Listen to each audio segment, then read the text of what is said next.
Bagaimana dengan kami yang sebelum menikah sudah terlanjur berzina?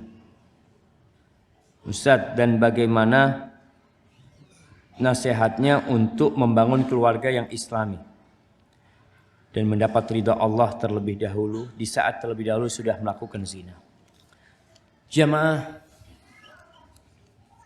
kullu bani Adam khata'. Semua anak Adam itu melakukan dosa. Wa khairul khatta'in at-tawwabun.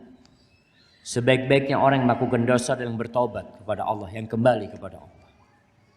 Maka bagi yang pernah berzina, hendaklah bertobat. Yang pertama, dia menyesali perbuatannya. Yang kedua, dia meninggalkan perbuatannya. Yang ketiga, dia berazam untuk tidak mengulanginya. Dan perbanyak amal soleh, perbanyak istighfar. Mudah-mudahan dosa itu diampuni oleh Allah Subhanahu wa taala. Dan Allah kalau mengampuni dosa karena taubat yang nasuha, Allah akan berikan pahala yang besar, jemaah. Bahkan Allah mengatakan yubaddilullahu sayyi'atihim hasanat. Dosa-dosa masa lalu dia itu menjadi kebaikan. Jadi orang kalau bertobat dengan benar, dia membawa, sebelum bertobat dia punya dosa 1 juta dosa.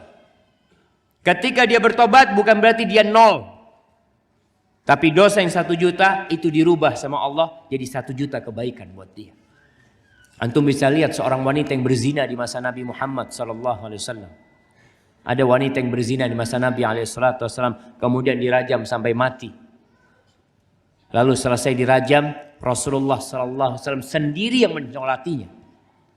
Ada seorang sahabat yang bertanya, "Ya Rasulullah, atusalli 'alaiha wa qad zanat?" Di mana engkau menyolatin dia padahal dia sudah berzina? Apa kata Nabi SAW? Laqad tabat taubatan law qusimat ala 70 min ahli Madinah lawasi'atuh. Perempuan ini sudah bertobat, yang kalau tobatnya dibagikan kepada 70 penduduk Madinah cukup untuk mengampuni dosa mereka.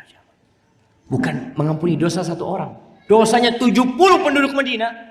Kalau tobatnya wanita ini dibagikan cukup untuk mengampuni dosa mereka.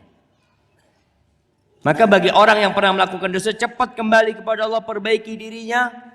Semoga Allah Jalla Jalaluh menerima tobatnya dan menjadikan dia orang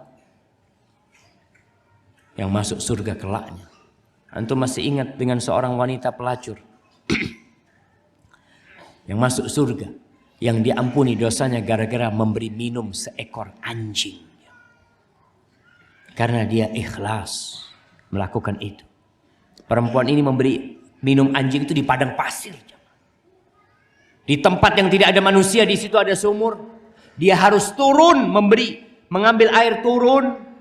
Dia tidak ada timba pada waktu itu. Dia ambil air dengan khufnya, dengan sepatu dia. Dimasukin air, digigit sama dia, dia naik ke atas. Kemudian diberikan kepada anjing. Lalu Allah ampuni dosa dia. Dia jadi orang baik kemudian setelah itu dan masuk surga. Barakallahu fikum.